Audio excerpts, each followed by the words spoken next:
ஒரு பெரிய கப்பல் பனியில எந்த பக்கமும் நகர முடியாம கடலுக்கு நடுவுல மாட்டிக்குது.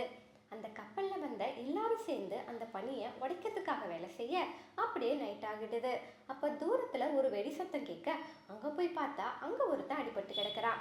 அவனை காப்பாத்தி கூட்டிட்டு வரவே அவனை தேடிட்டு ஒரு மான்ஸ்டர் இவங்களை பின்தொடர்ந்து வந்து அவங்க எல்லாரையும் அட்டாக் பண்ணவே அதுல ஒருத்தன் அந்த மான்ஸ்டரை ஷூட் பண்ணிடுறான்.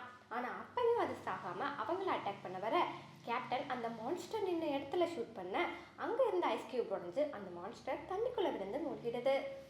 கேப்டன் காப்பாத்தி கூட்டிட்டு வந்த இவனோட பேரு விக்டர். இவனோட அப்பா ஒரு பெரிய டாக்டர். அவருக்கு தெரிஞ்ச மருத்துவத்தை விக்டருக்கும் சொல்லித்தரேன்ற பேர்ல டார்ச்சர் பண்றாரு. இப்படி இருக்க கன்சீவா இருக்கிற விக்டரோட அம்மாவுக்கு ஒரு ஆண் குழந்தை பிறக்குது. அதே நேரம் அவங்க பிரசவத்துல இறந்தும் போயிடுறாங்க. அம்மா இல்லாம வருத்தப்படுற விக்டர் மரணமே இல்லாத ஒரு மனுஷனை உருவாக்குவேன்னு சொல்லி அவங்க அப்பா கிட்ட சவால் விடுறான்.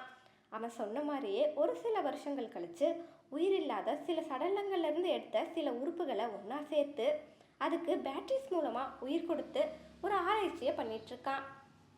அதே நேரம் விக்டரோட தம்பியும் அவன் கல்யாணம் பண்ணிக்க போற பொண்ணை ஹீரோக்கு இன்ட்ரடியூஸ் பண்ணி வைக்கிறான். இவ பேரு எலிசபெத். இவளோட அப்பா ஹைரி விக்டரோட ஆராய்ச்சிக்கு பண உதவி செய்யறதா டீல் பேசுறான்.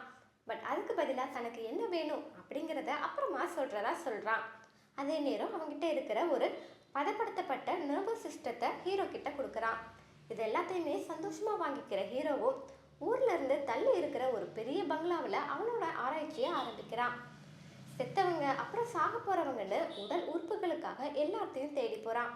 இதுக்கு நடுவில் எலிசபெத் கூடயும் அவன் பேச ஆரம்பிக்கிறான். ரொம்பவே அழகாவும் அன்பாவும் இருக்கிற எலிசபெத் அவனுக்கு பிடிக்க ஆரம்பிக்குது.